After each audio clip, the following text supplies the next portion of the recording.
Los, principal, los principales factores de las propiedades a edades tempranas, durante este periodo se producen los cambios más importantes en el proceso de hidratación del cemento. Hay un cambio de estado, ¿no? Cambiamos de estado líquido o fluido a estado sólido, ¿no? Elevación de temperatura, cambio en la porosidad y deformación.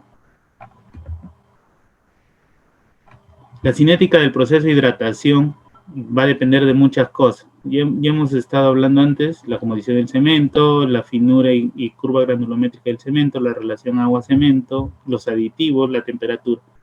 Y este es un grafiquito pequeño que resume, o sea, cómo van variando algunas propiedades a edades tempranas, ¿no? Por ejemplo, la permeabilidad empieza a decrecer con el pasar del tiempo. Igual, la porosidad, también por el tema de la reacción de la pasta de cemento, ¿no? Empieza a decrecer. Con el tiempo la resistencia empieza a aumentar y la penetración o la que está relacionada al tiempo de fraguado, empieza la energía requerida para hacer este ensayo de penetración empieza a aumentar, ¿no? con el tema del fraguado y del tiempo. En el estado fresco, la trabajabilidad, como habíamos conversado, es algo muy importante y lo que debemos buscar acá es no propiciar la segregación durante la colocación. Hay muchos términos que incluye el tema de trabajabilidad, ¿no? La consistencia, fluidez, movilidad, depende mucho de la aplicación, pues, ¿no? ¿Qué es lo que vas a buscar y qué es lo que se relaciona a la trabajabilidad? Compacidad, aspereza, cohesión, la pérdida de asentamiento es algo usual en el tema del concreto, o sea, medir la pérdida de slam. Es un ensayo que se usa generalmente en casi todos los concretos, sin embargo no es el único, porque también se puede ver el escurrimiento, la mesa de vibración, o sea, hay otros ensayos que también te llegan a medir la trabajabilidad. En resumen, deben reunir que la aptitud de colocación con el método y acorde a la estructura, y lo que tenemos que buscar es la mínima pérdida de homogeneidad en condiciones normales de colocación. La trabajabilidad está definida por el código ACI 116, está definida como la propiedad del concreto mortero fresco que determina la facilidad con que puede ser mezclado, colocado, consolidado y acabado en un estado homogéneo. Según ASTM, C125 es la energía requerida para manipular una cantidad dada de concreto en estado fresco con la mínima pérdida de homogeneidad. Esta trabajabilidad no depende exclusivamente del concreto, se involucra todo, involucra el equipo, al tipo y tamaño del elemento, a los métodos de colocación y compactación a utilizar. O sea, no es solamente un tema de concreto, sino el uso, la aplicación que se le va a dar, cómo se va a colocar. Entonces, esta energía es difícil de determinar y lo que se hace es medir de una forma indirecta y se tiene como una forma usual de medición indirecta la fluidez y consistencia. Esto está normado según la STM C143 y se refiere al ensayo del cono de Abra, ¿no? A la pérdida de asentamiento o de slam. También otro método de medición indirecta sería la cohesión, segregación, la homogeneidad de la mezcla. Esto ya se hace de forma cualitativa, forma visual. Y algo muy importante es la reología del concreto, o sea, la forma o la capacidad que tiene de fluir el concreto, que como venimos diciendo de antes, los parámetros reológicos va a depender, va a tener distintas consistencias dependiendo de para qué se va a usar el concreto. O sea, si tú vas a usar un concreto para hacer adoquines o productos prefabricados como bloques, la reología o la trabajabilidad que vas a requerir ahí va a ser muy diferente a un concreto que vas a usar en un pavimento, ¿no? O a un concreto que vas a usar en una presa, que es compactado por rodillo, que es más seco, pues, ¿no? Va a ser muy diferente a un concreto que va a ser bombeado, ¿no? A un concreto que va a tener bastante estructura de acero, bastante densidad de refuerzo de acero, o a un concreto que va a ser, por ejemplo, usado en choque, ¿no? Un concreto lanzado que requieren una alta fluidez, ¿no? Para tener ese tema, esa propiedad, esa facilidad para ser lanzado. Entonces, la demanda de la reología, de la capacidad del concreto para fluir, para deformarse, va a depender mucho de la aplicación que se va a hacer. Entonces, hablábamos hace poco del tiempo de fraguado, y esto se mide con la resistencia a la penetración, ¿no? Esto está normado según STM C403 y ahí tienen su correspondiente norma técnica peruana. Aquí básicamente se mide la resistencia en libras por pulgada cuadrada, la penetración de un equipo normado, y bueno, tenemos que cuando ya empieza, cuando la resistencia es mayor a 500 psi, ya se inicia el fraguado, y cuando finaliza, cuando esta resistencia llega a ser 4000 psi. Entonces, como ahí ven en la gráfica, antes del inicio del fraguado, o el fraguado inicial, que está en un promedio de las 8 horas y media, antes de eso se puede hacer ese límite para hacer la vibración, no se puede replastificarse después. Y una vez que, bueno, ya pasado que se llegó a las 4000 libras, a las 4000 libras por pulgada cuadrada, 4000 psi, acá ya se obtuvo la rigidización completa de la estructura de concreto, empieza el endurecido. Acá ya dejó de estar en el estado semiplástico. Acá ya pasó a un estado de endurecido. Otro factor, otra cosa que debemos tener en cuenta es que ya cuando empieza a haber una determinación de resistencia a la penetración, o sea, hasta ahí es el límite para hacer el retemplado o colocación, o sea, cuando hay una pérdida limitada o nula de SLAM. Luego de eso ya no es recomendable hacer el retemplado. Ahora, el comportamiento del concreto en estado endurecido básicamente se mide por la resistencia a la compresión, ¿no? Es el ensayo usual, y se usan probetas o especímenes cilíndricos, ¿no? De 30 por 15 o 300 milímetros por 150 milímetros, ¿no? Acá se ensayan 2 por edad y se saca el promedio. También se usan se puede usar lo de 20 por 10, en este caso se deberían ensayar 3 especímenes por edad y se saca el promedio. Así es como se determina la resistencia a la compresión.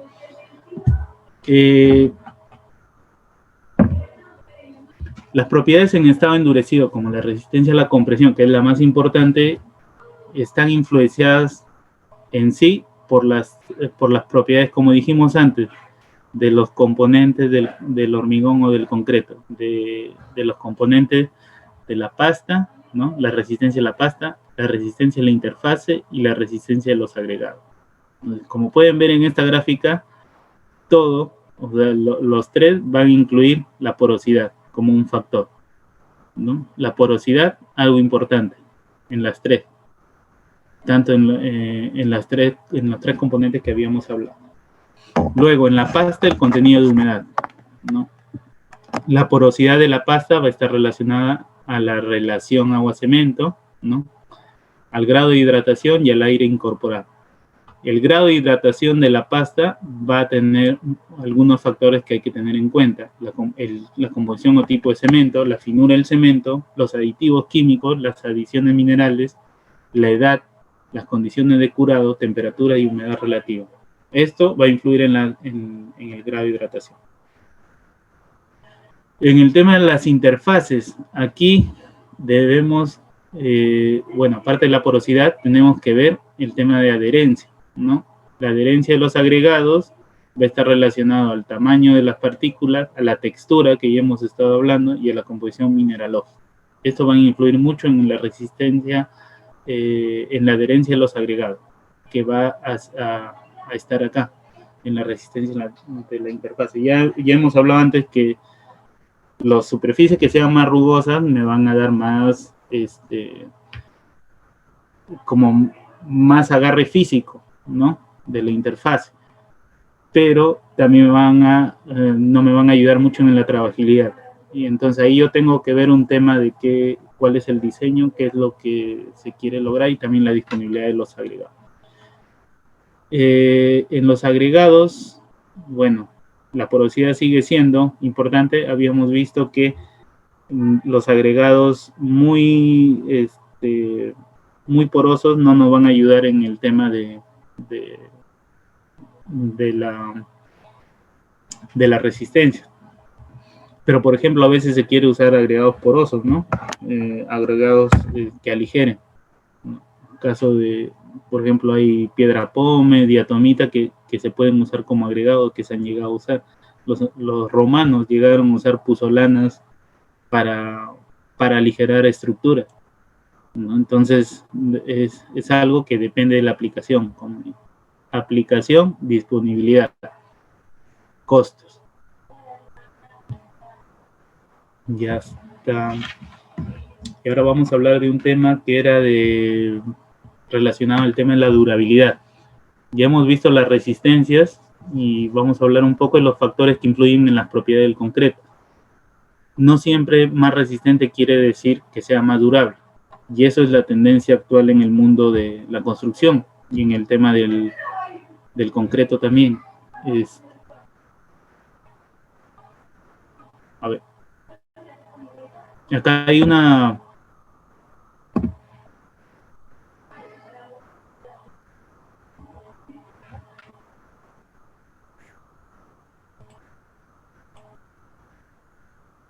No sé si pueden escuchar.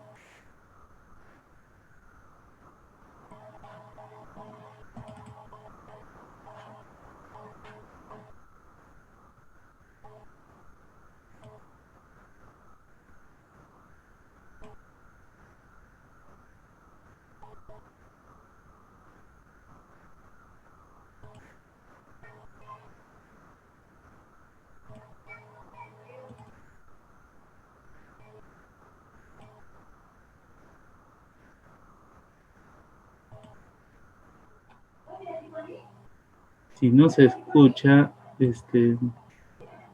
bueno, no es tan importante en sí. Bueno, era para amenizar un poco. Esta es una propaganda de una planta cementera. Hablaba del cemento, pues, ¿no? Como pueden ver, acá es una ciudad que está sumergida bajo el agua. Y acá ha sido, más que todo, ha sido hecho con un cemento que tiene propiedades de durabilidad, ¿no? Un cemento tipo HS. Esa era la idea de esta propaganda, ¿no? Donde, bueno, esa casa había sido construida con este tipo de especial de cemento, de durabilidad. Ahora, ¿a qué está relacionado ese tema? En realidad, no siempre más resistente va a significar que sea más resistente, ¿no? Va a depender mucho el tema de la durabilidad, como lo venimos hablando de antes, relación agua-cemento, el tipo de cemento, los aditivos, las adiciones, todo eso, como lo estamos viendo ya previamente, va a influir en el tema de durabilidad. ¿Y cómo va a influir? Bueno, también importa la aplicación, el lugar donde se va a poner, el tipo de estructura. Por ejemplo, acá estamos en una zona donde, de hecho, es una zona sierra, ¿no? Va a tener diferentes condiciones a esta zona, que es una zona costeña, ¿no? Está expuesta a otras condiciones ambientales. Eso de ahí también va a influir. Entonces, lo importante acá es diseñar el concreto, o sea, usar el concreto adecuado en función a eso, a las condiciones a las que va a ser expuesto.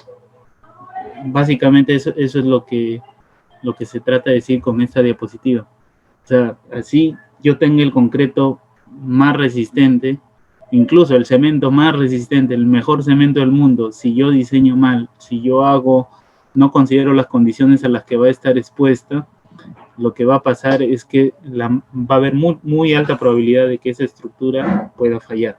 Entonces, por eso la tendencia actual es ya no tanto diseñar por resistencia, sino diseñar por durabilidad. Esa es la tendencia actual de la industria de la construcción. Y eso lo van a escuchar seguramente muy ampliamente, ¿no? Eso es, y es algo que capaz en la antigüedad ya lo hacían con mayor, ¿no?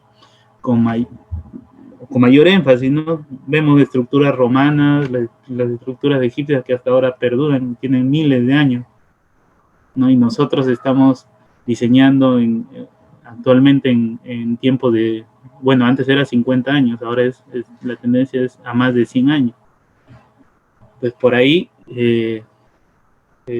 está la tendencia actual, ¿no? ¿Qué factores originan la falla de un elemento de concreto? ¿No? Pueden ser varios.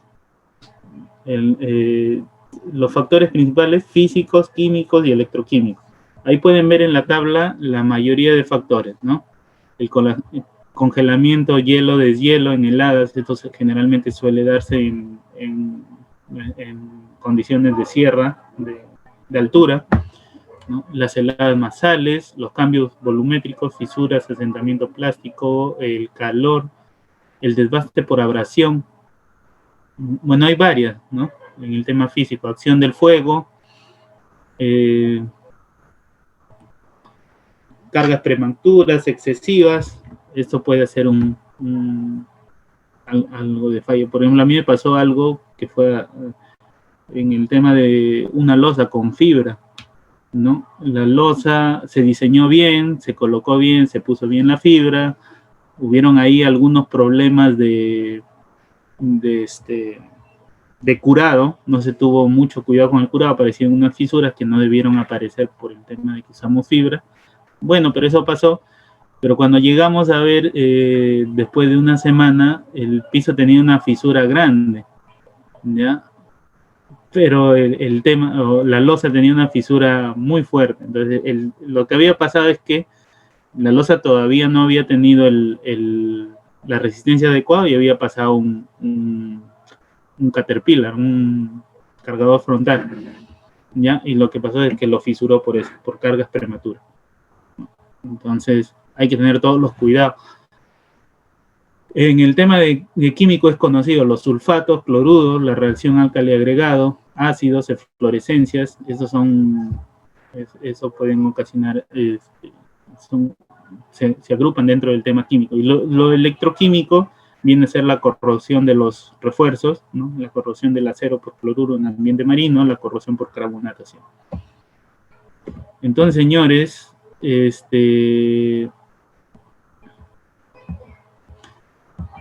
acá.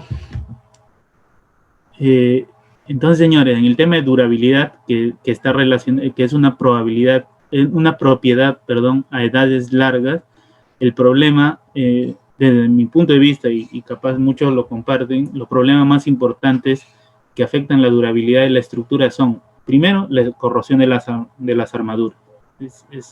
Es algo muy frecuente, muy importante para tomar en cuenta.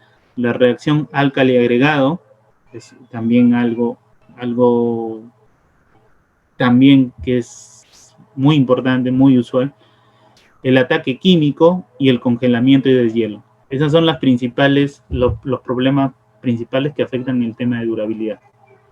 Entonces, en estos ambientes, para lograr un hormigón, un concreto durable, lo que se requiere es que el concreto, el truco o el objetivo ahí debe ser que el concreto tenga la mínima permeabilidad, la máxima, entre comillas, impermeabilidad. ¿Y cómo logro esto? Bueno, pues ya lo estamos repitiendo mucho. Relación agua-cemento. Minimizar la cantidad de agua. Minimizar la cantidad de agua me va a ayudar a bajar la permeabilidad. Y también hay componentes o aditivos impermeabilizantes, o que nos ayudan a bajar la permeabilidad. Pero básicamente por ahí va. Por ahí va el tema de la solución, ¿no? Que no está tan fuera de lograrse, o sea, bajar esa relación agua-cemento, no está tan fuera de obtenerse. ¿Por qué? Porque ahora se cuenta con una tecnología de aditivos avanzada que nos permite manejar relaciones agua-cemento de menores o de 0.4 con relativa facilidad, ¿no? Y economía también. Y esto nos permite hacer un diseño por vida útil, nos permite en la actualidad ir tendiendo ya a hacer, como les decía, estructuras que estén diseñadas a más de 100 años, como el Canal de Panamá o el túnel de San Gotardo en Suiza, ¿no? Básicamente eso, hay varias estructuras, como pueden ver ahí, que se están diseñando por un tema de durabilidad. Y eso es a lo que se quiere llegar en la industria de la construcción. Individualmente, ¿a nosotros qué nos gustaría? Si hacemos nuestra casa o una estructura donde va a vivir nuestra familia, nos gustaría eso, yo considero, o sea, hacer una estructura que me dure o que tenga un diseño de seguridad, un diseño de durabilidad, ¿no? Que dure la mayor cantidad de tiempo con seguridad.